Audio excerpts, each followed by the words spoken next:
obviously I want to get to the bottom of all of this money stuff. And that was part of it. But to be honest with you, a lot of it was, I can't let her down. Like, I've got this episode that we're recording and I need to like do the work because I can't just show up and be like, I didn't do anything. I'm just saying, this is why coaching works, y'all. Yep. It was that straight A student in me that was like, I got to do my homework. Otherwise I'm going to let the teacher down. So it really helps me. And that's why I need stuff like this, is to really just kick my ass into gear. This is your Kick-Ass Life podcast, episode number 290. This is the Your Kick-Ass Life podcast with Andrea Owen. A no BS guide to self-help and badassery. Because ladies, let's face it, life's too short for it to not kick ass. And here's your host, the girl who serves it up straight with a side of crazy, Andrea Owen. Hey there, ass kickers. Welcome to another episode of the podcast. I am so glad that you're here for part 2 of this coaching podcast episode that I am doing this month with Melanie.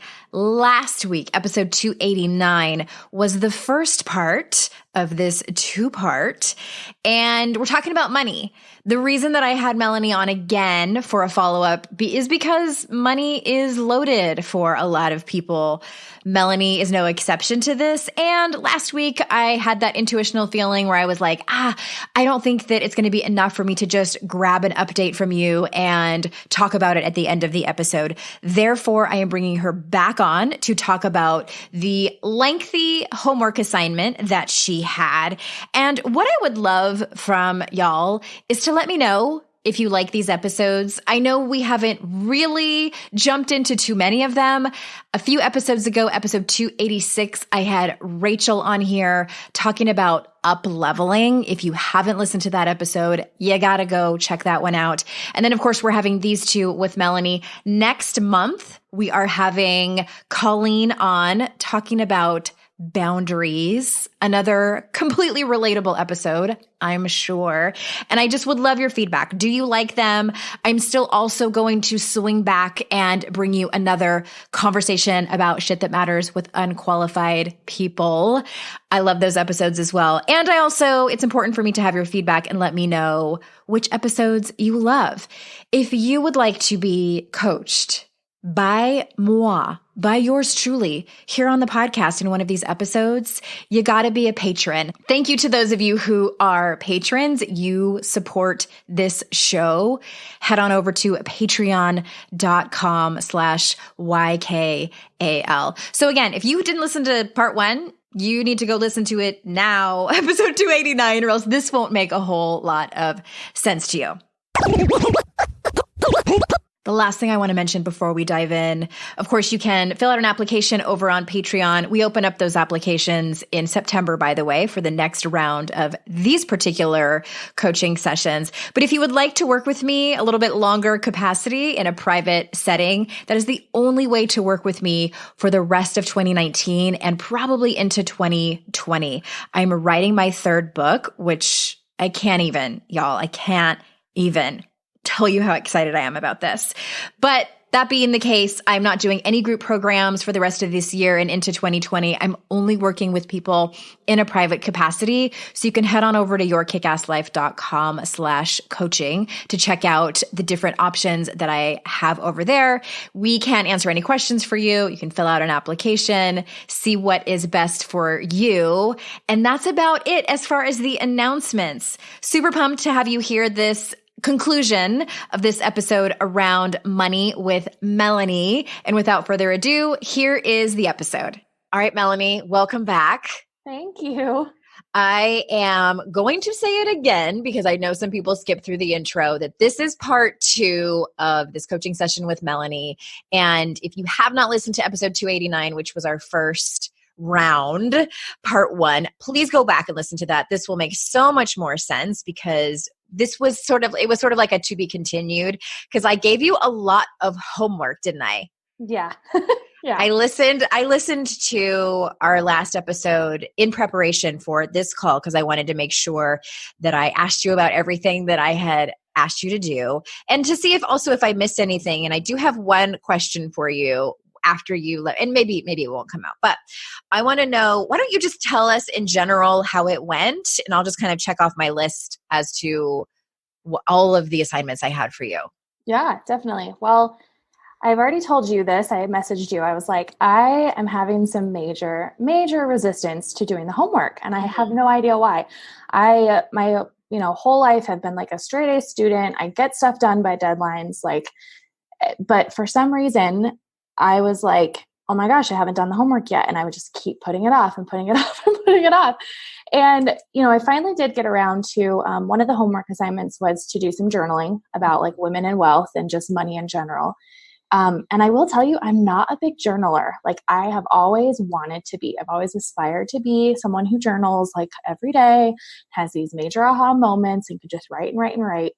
I don't know what it is about it. I think I'm just too much of a perfectionist. I write and I feel like it has to make sense and it has to sound good. And yeah. Okay. Well, I'm going to stop you right here. Like pause, please, because I have a feeling that a lot of people listening have similar struggles. And what was interesting is about what you described journaling as. It sounds to me that that's the belief that you have of what journaling should look like. A, it needs to happen every day. B, you need to walk away with these aha moments. C, it needs to be long. And I just want to hopefully try to blow that out of the water and dispel that belief that that's what it needs to look like. So if you ever journal, you're a journaler. Guess what? Right. You are a journaler. Right. Yeah. And you know what? Then I was like, do I really need to do it pen to paper? I know a lot of people think like pen to paper and seeing your words on the paper really helps. But I was like, you know what? I've written a blog before in the past. And so I was like, I can do it, I think a little bit better just on my computer. And so I did. Works. Good. Yeah. And I just typed out a whole bunch of random, it was just, didn't really make sense. It was just, but I did get some stuff out of it. So that was good. Okay. Well, I'm curious. Let's back up for a second. What made you take the plunge and decide to do the journaling? And it's okay if it can be, I just for the accountability sake or anything like that. Totally. Yeah. No, I mean, obviously I want to get to the bottom of all of this money stuff. And that was part of it. But to be honest with you, a lot of it was like, I can't let her down. Like I've got this episode that we're recording and I need to like do the work because I can't just show up and be like, I didn't do anything.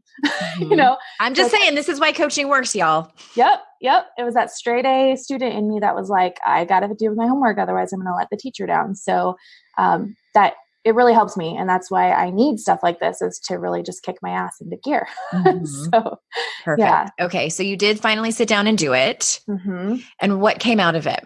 I started by just talking about how much resistance I had. Like, I was like, I don't really know why. Like, why is this so hard for me? One question that came out that I have to do some more work in is I was like, is there some kind of memory that I'm blocking that's about money or maybe not be about money that my subconscious doesn't want to remember? And that's, manifesting itself into these money problems. So that's going to take a lot more work.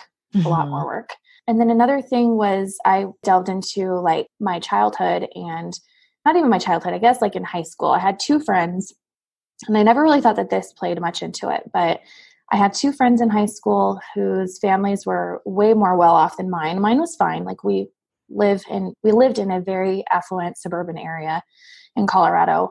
It was very interesting putting these thoughts out on paper without even like stopping to think about it, that both of their families were like way more affluent than mine, and how I always compared myself to that, which I didn't really recognize before. Like both of their parents paid for their college and I had to get student loans, and they both had really nice cars and I had like a super old car, and like just little things like that. And so one sentence that I wrote down was, maybe that's why I created such a monster of a spending habit, to prove that I could have nice things like them. Maybe.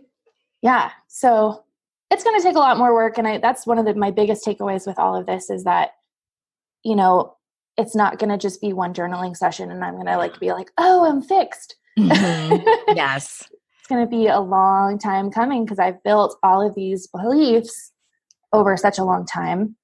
It's going to take some time to unravel them. So, and that's why I said maybe, because it's not just one of those things where you journal once. And I mean, some people do have major aha moments with one journaling session or one therapy or coaching session where they walk away feeling really transformed. And we just never know what we're going to get. But I do think that because this topic is so big for you, that it's going to take some sort of excavating, and you're like an anthropologist with their little duster thing, just moving around and seeing what's under there. And I really do think you're onto something with that. That was probably one of the things that has shaped you and created habits and behaviors around that. And I think at the end of the day, what we're all looking for as humans is to feel safe, to feel loved, to feel validated, to feel like we matter. And we sometimes do things that don't actually serve us in order to get those feelings. Right. Which that might be why you created the spending habit, and then we try to budget and things like that. But that doesn't tend to help because you're not getting to the bottom of what you're actually after. Yeah. Oh, definitely. That sounds spot on. And then as I'm typing, I wrote out, ha, ha, ha, ha, ha. I literally just thought to myself, man, I wish I could afford therapy. I was like, wow, this is so ingrained in me. Like it's one of those things. I think one of the homework assignments too is just to kind of like notice when I was having these thoughts. Yes. And so that was like a big thing for me, was I was like, oh, there it is. Like what you say, that just happened. Yeah, there's some, that's interesting. Yeah, it's another one that I say to myself. That's interesting. Whenever something like big feeling or something washes over me, that's a mantra I say. So you're not actually making it mean anything. You're not beating yourself up for it. You're not immediately trying to fix it. You're not making it mean anything. It just is there. Yep. That's part of the work. I think the assignment that I had for you was to notice when you're making up stories.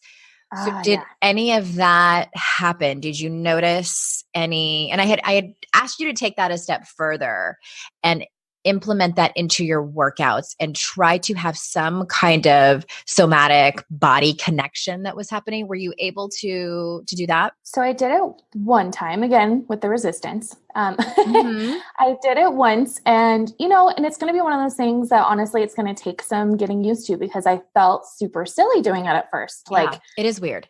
Yeah, it was super weird. So I was like, I tried it. I'll try it again later, and then didn't get around to it, but it's on my list. So I can definitely see how it's going to be helpful. I just need to get over my ego first, I guess. So again, for sure. Yeah. And personally, I'm working with someone right now. This will be in a later podcast, probably at the very end of 2019. It might even be into 2020, where I'm working on some somatic stuff. So I feel you on that. No pun intended.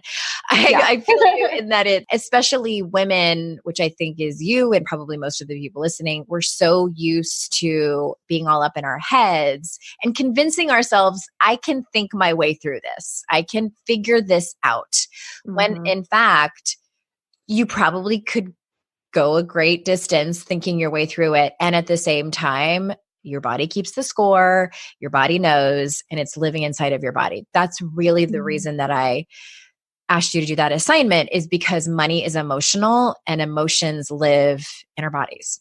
Yeah, absolutely. And I could totally see how it's going to help. It's going to be a practice for sure. It's going to be a practice. Well, I'm going to have you back on in 6 months. All right. Sounds good. As you continue to do that exercise. All right. So I'm curious about the forgiveness. And so just as a reminder for people, that we talked briefly about anyone that any organization or anything like that you felt like you might be harboring some resentments or had some feelings around, that might be helpful if you worked on forgiving them. So this one I didn't get to, like I said, get into as much as I want, and it's going to be something that I keep working on. One thing that my parents are the most amazing parents in the world. And I know I think I prefaced that last time with that. Hi, I love you guys. But for some reason, I had a lot of anger towards like my dad not having a better job for some reason. And that was like growing up, with those two friends that I was talking about, like one's dad owned a construction company and another's dad was an anesthesiologist. And like my dad works at a Ford dealership, and like, that's fine. That's totally fine. He actually is super successful. People look up to him. He makes great money actually doing what he does. But I think that I was just like, for some reason, ashamed about that. Yeah. That was one of them. And then some stuff with my ex. We kind of touched on that last time. When I was journaling about women in wealth, the first immediate phrase that came up for me was damsel in distress. And I said that I think that this means that subconsciously, I think women need to be saved when it comes to money. Mm-hmm. Like that they're always reckless and love to shop and spend money all the time and need someone to like fund their spending habits. Yeah. And that's kind of how I felt like my past relationship was. Like he paid for everything and that was great. But like, I almost feel like he needed to hold me a little bit more accountable. Mm-hmm. And that would have helped me a little bit. Of course, it wasn't his responsibility. So those are the two that kind of came up with forgiveness. But again, there's a lot more to dive into. Well, I want to just acknowledge that those are two really big, heaping topics. I want to circle back first to the one about your dad. Yeah. And as everyone knows at this point, because I kind of beat it to death, is our shame work. And in Brené's research, she talks about different reasons that we have shame, and class is one of them.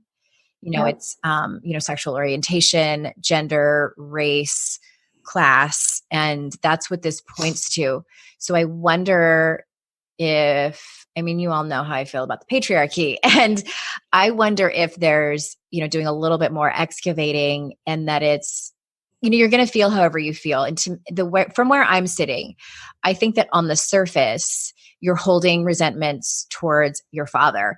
And if we want to dig a little bit deeper into this, I wonder if there's anything around looking at the resentments that you might have. If you kind of take a step back and look at the system that created that in the first place, we live in a culture where we feel shame around, let me back up even more to help you and the people listening. Mm-hmm. I've talked about this a lot, and it's part of the deeper work that I do with my private clients. And that is getting to the bottom of your unwanted identities. So we all have these. Have you heard me talk about this before? I think so. Yeah. Okay. So I'm going to explain it again because I think it's worth explaining and for everyone to explore, is that everyone has ideal identities. Like this is the way we want to be perceived by others, ideally. And we also have unwanted identities, the ways we would never want to be perceived by others. And these are shaped by the culture. That's where they come from. That's sort of like our starting point. And so for you, from what I'm hearing, is that you had an unwanted identity that you didn't want to be seen as what? You tell me. By your friends specifically is what I'm talking about when you were younger. Yeah. Yeah. As just having like less than them, and as being seen as like, oh, poor Melanie, her family doesn't make as much and can't afford this. And et cetera, et cetera. Middle class, maybe even like don't want to be seen as working class. And exactly. It's shitty, right? Because we all should have, I feel like, our own definitions of success. Like the fact that you had a happy family, that you were loved, and all of these things. But unfortunately, we live in a culture that tells us that that's not enough. We must be. So I say all of that because, and I'm kind of like fast forwarding through this, is that there might be some work for you to look at sort of the bigger picture. And I'm not saying that the resentments that you feel that are kind of like right in front of you, those are also important. But I think it can also be helpful for us to sort of, like pull the curtain back even farther. Like where did that unwanted identity even come from? Right. I'm sure it didn't come from your family, like from your family of origin. No. Yeah, that's very interesting. Yeah, that's super interesting. I'll have to think about that some more for sure. It's also directly related to the beliefs that you have created that might look a little bit different from everyone else around what is, remember how I asked you to think about stories that you have made up around wealthy women? Mm-hmm. We all have these beliefs, assumptions, stories that we make up about people, about status, about race, about gender, like all of it. Yeah. And again, with like the wealthy women, I for some reason, I think one of the biggest things, and like I said, with the damsel in distress, it's like one of the biggest things is that it's not really the woman who has earned the money. It's more that someone else has saved her or given it to her, which isn't true. Like, obviously that's not true. Plenty of women are out there making their own money and being successful on their own without any man. involved, but I think that kind of goes back to like resenting the patriarchy Right. that, you know, is probably a bigger, more wide lens resentment or anger that I have. So yeah. And I think that sometimes for us, when we're talking about these topics, when we're talking about sex, money, religion, relationships, and then we notice that it points back to this culture that we've all grown up in. And it can be a little bit overwhelming because then we sort of look up and we're like, how the fuck am I going to heal from the patriarchy if it's all still going on? You know what I mean? It seems so big and insurmountable. I don't know. Do you feel that way or is it just me? Oh yeah. Okay. Oh yeah. I feel that way. I don't ever want to put stories and assumptions in people's mouths. No, absolutely. And, you know, please know I'm talking also not just to you. I'm talking to the broader audience here. I understand people's feelings of overwhelm with this. And I do think that we're making progress. I do think that I'm hopeful that Generation Z is going to be the ones who make some huge, huge changes. No offense to millennials. I think that you're all doing really great work. Honestly, like millennials, I love millennials for the fact that for the majority of them, or at least the ones I've come in contact with, y'all are having way bigger conversations than the rest of us. So I do think that there's hope for our culture, and I think it's very slowly changing. And at the same time, I definitely think that there is something to be said for quote unquote healing from the patriarchy. And that goes for men too. This is not just a women's issue. The patriarchy hurts everyone. Everyone. Yeah. Everyone. Men, women, non-binary folks, everyone. Yeah. All right. Yes. So we kind of took a side turn there. I'm going to just open it up. Anything that you want to comment on or that's coming up for you based on what we've just talked about? Basically, I mean, just thinking about all of this in other areas of my life right now, the biggest thing that I can say is that I need to focus on just consistency. What does that mean? And it means like I need to consistently be like working on this stuff, not just like, oh, I need to do this just because Andrea's going to be calling me and I need to, you know what I mean? Like I need to consistently be working through this. I want to start whatever journaling looks like for me. I, have a side gig that I do that I need to be more consistent with. Like just consistency in general is kind of what I've been taking away from this, is that nothing's going to come out of this if I don't consistently like put myself into it. Does that make sense? It does. And it makes me curious because here's the thing. I don't want to give you an out. And at the same time, that makes my spidey senses go up because I wonder where you're putting pressure on yourself. Because I see so much perfectionism in personal development, Melanie. I do. I see it when I hear things like that. And I'm not saying that you are. And again, this is why I'm curious about it. And I'm going to go off on a side tangent for all the people listening, because when I hear something like that, I'm like, I don't want you to be regimented about, I mean, I'm all for goals too. I'm all for goals, but I don't want you to be so regimented to the point where you start beating yourself up because you've created too high expectations for yourself. Right. No, that makes sense too, because I definitely am a perfectionist. So what's the balance? Gosh, that's a good question. Oh, sorry, my dog is Your like dog having a has a lot to say about that. I think he's dreaming. I think he's barking in the background, so I'm sorry about that. No, I think it might be even poignant. Like maybe your dog is like, yep, she was going to go off the deep end with consistency. Watch out. Right. They're like, my mom needs to relax. What is the balance? Oh, that's like the $1 million question, I feel like. Because again, I mentioned that like, to be a journaler, I thought you had to like do it every day and had to be perfect. Maybe just like trying to do it once a week or once every 2 weeks, sitting down for 20 minutes and, seeing where it leads me. And that way it's not so regimented, like you said. Doesn't need to be balls to the wall. Yeah. Yeah. It doesn't have to be like this huge lofty assignment, or just, doing it whenever I feel like it. Like that could be a thing too. Yeah. if I feel like doing it, then be like, okay, I feel like doing this, and sit down and do it. And then with just the like noticing when I'm having these thoughts and when I'm comparing myself. And I mean, that's just going to be a thing that just happens when it happens. It's not like I can schedule that. The consistency thing for me too is like with being better about working out regularly and, other stuff too. So that's, something I'll have to think about. If it's one thing I've learned, in my 13-year journey on my own personal development journey is that there kind of is, make a sweeping generalization here, is that there's no such thing as consistency. And what I mean by that is that there's just no way I personally could be so consistent with my own personal development stuff. Sometimes I make good choices and sometimes I don't.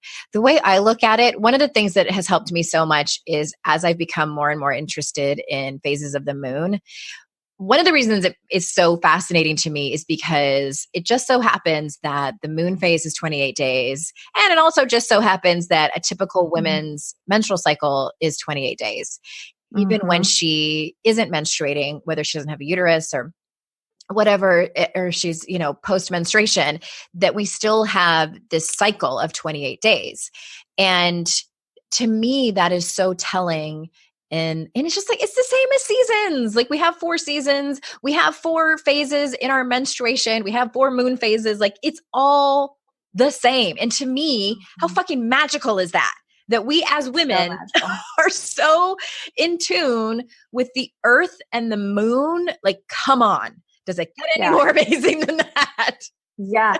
It's funny that you talk about that because I actually just got done reading Kate Northrup's book, Do Less. And she talks all about that. Like that's a whole book is what it's about. It's amazing. I haven't read that one. So we'll put that in the show notes. I think it's so magical and we're so connected this way. And my point is that there's no, the moon and the seasons are not always creating. They're not. They can't. There has to be a time of rest, and maybe, just maybe, the times where you're not really in it working on yourself, the times that you're not journaling or you're not thinking about this type of work or anything. Maybe those are the times that you're resting. And you need to. Yeah, which is important. Yeah. Yeah, that's something I need to definitely remember because I know it's one of those things where I think I mentioned this last time that I know a lot of this stuff. I know it. Like I've read it, I've listened to it multiple times. Like I know it. It's just remembering it, doing it, and which is where the coaching comes in. Well, I wonder if you could set something up for yourself where maybe it's something that you can remember. For instance, it's the first week of the month that you decide to journal or whatever, or maybe right after your period. I forget what it is. And this is like, I'm the worst. I call myself the worst witch because I always forget. There's some loidal phase, it's some phase during menstruation where we tend to be the most creative. I think it's right after your period. All the witches listening are like, it's this one. Right. I think it's right after your period, but maybe it's something like that that's sort of easy to remember. Like, oh, this is the week that I'm going to sit down and journal.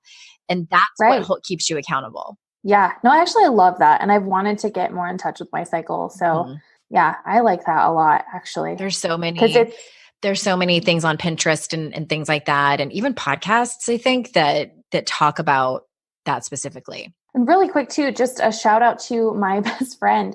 I was talking to her about my resistance to this homework for this episode. And I was like, journaling is so hard for me for some reason. And she's like, why? Like you've written a blog before and blah, blah, blah. And I was like, I have no idea. And I come home a few days later and she had sent me this little, have you seen those like journals that like have like little prompts and they're really pretty and have these really pretty pages? Yeah. And she totally sent me one of those. I was like, how sweet are you? What is her first name? So, her first name is Bridget. What a good friend. She's the best. That's amazing. So did you start it? Yeah. No. Okay. That's your homework. I'm going to. Okay. So that's going to be your homework. We've kind of jumped all over the place, which happens, but here's what I think is next. And I honestly like diving into this topic. And I'm kind of almost glad that we didn't come to these major ahas, and which I sense that you've made some movement over there because I want people to know that this is a gigantic topic. If we're talking about this, or we're talking about sex, or we're talking about old religious dogma that somebody has, like this isn't something that can be wrapped up in an hour. It's something that I wanted to kind of help you sort of dig the first hole a little bit so you could go in there and get curious about things. Yeah. Oh yeah. And that's definitely happened. And even though I haven't had any major ahas, there's definitely been some threads that I'm like, what's going to happen if I pull this? I think here's the thing that struck me when I was listening to our conversation from last time. And you sort of talked about it in the very when you filled out your questionnaire, because I always ask people this question, but I wonder if it's changed now. And it's just the simple question of what is it that you want in terms of the topic of money with yourself? What is it that I want? For me, I think now it's just to feel more comfortable with where I'm at, regardless of like, if that means that I'm still fucking pissed off at, whatever I'm pissed off at. Like, I just want to feel a little bit more comfortable. Like, here's where I'm at and I'm going to work through it and things are going to change, but it's not going to be immediate or I don't know. Yeah. To just feel more comfortable. What do you think needs to happen in order for you to even be walking towards the place of being comfortable with where you're at? Definitely more of the assignment that you gave, which is just noticing when things are happening and not beating myself up about it. I think that's been one of the biggest things that's been helpful for me because, obviously I was resistant to the journaling and the other exercises, but that one I was able to do. It was easy for me because it's just, there's nothing to it. There's not nothing to it, but you know what I mean? It's not as like regimented as sitting down with a pen and paper. It's just like, that I'm noticing that. And yeah, so I think a lot more of that is going to take place. Definitely a little bit more of the journaling, however that looks to me, if that's in the little, book that Bridget gave me, or I really, really like the idea of just kind of scheduling a time like after my period or before my period, or like whenever that is, of just sitting down and seeing what happens. And if I sit down and nothing comes out, then so be it. Yeah. And if 5 pages come out, then so be it, That feels really good. Okay, good. I want to tack on a couple more things for you. And that's asking yourself the questions, and maybe you sort of add these to your journal prompts, and it's just the preface of a question. So it's just the words, what if? So I'll give you some examples. So what if I was so successful financially that I never needed a man to help me? Super broad. Yeah. And there's a lot to that. I can already tell. Yeah. That one really like hits a chord with me too, because I'm single for the first time in a long time and dating too. So that's super interesting to me. I would have to think about that one. Yeah. Okay. Yeah. And that's not something that I would expect you to answer right now. It's something I want you to sit with and journal on. What if I became so successful I never needed a man to help me? Maybe it's the question of what if I never had any money hangups? What would I be doing differently? Like, what if it was just not a big deal at all? Like, think about something that you do every day or you do on the regular that's not a big deal. You don't have any hangups about it. Maybe it's your gum health or like your teeth. You know what I mean? Right. I'm assuming that you have pretty good dental habits. Like, what if money was like that? What if money was just like your teeth or your dental hygiene, and what would you be doing differently? Yeah, I'm gonna have to think about that one a little bit more, but that's a very interesting one too. That makes me think. So, okay. Yeah. And then I know I'm throwing a lot at you. I wonder if there's something about circling back to your family of origin and that whole thing. Maybe it's the prompt of, what if I forgave everyone in my family and also the patriarchy and let go of all of those resentments? How would I think, feel, and be differently? Which is directly related to the question I just asked. Oh yeah, definitely. It would feel so much lighter, I'm sure. So much lighter, so much easier. Yeah. No, those are great. I'm definitely going to have to spend like a lot of time on each of those. And that's why, and I wanted to give you something that would steer you at least in the general direction of getting what you want. And you were saying, I want to be comfortable with where I am at. And I feel like those last few prompts will at least get you curious enough to, again, start to be that anthropologist that continues to excavate what is holding you back from being comfortable with where you're at. Yeah. No, I think those are great. Thank you so much for those specific questions. Those are awesome. You're welcome. Here's what we're going to do. I would love for you to circle back with me in a couple of months and let me know. I'll put it on my calendar too. Let me know how it went. Okay. And if it's some juicy stuff, then I can have you back on. If it is an update, I can tell everyone the update because I think that this is helpful for everyone. I have a feeling that there's not one person listening who is like, I don't have any money hangups. Like, I can't relate to any of this at all. My finances are just perfect. It's all perfect. I have no family of origin stuff. I have no stuff right now. I have nothing from the patriarchy, like nothing at all. And if there is that person, bless you. You are a unicorn. Cheers. And I think write a book. I think, write a book for us all. But I think that the majority of us do have stuff around this. And I just thank you so much for being on and sharing your story with us and being so transparent. Yeah. Thank you. I've loved this. It's been very, very interesting for me in a good way. You're welcome. You're so, so welcome. And stay tuned, everybody. And that is it, y'all. It's so interesting for me to do these. I mean, now that I've done a whopping 2 different sessions here as podcast episodes, but it's interesting to me because I listen back to the recordings, which I normally don't do with my private clients. But what's fascinating to me is even after all these years, coaching, it's really the same thing. What it's based on is curiosity. It's one of the, I forget what they call it. It's like the pillars or guideposts or something like that in my training from the Coaches Training Institute, is just to remain curious. As coaches, part of our job is to have no agenda, which for someone like me who is very bossy and controlling, and I like to say that I know a lot of things, it's tricky and something I really have to watch myself. It's like, nope, the other person, the client knows themselves. They know themselves absolutely 1,000% best.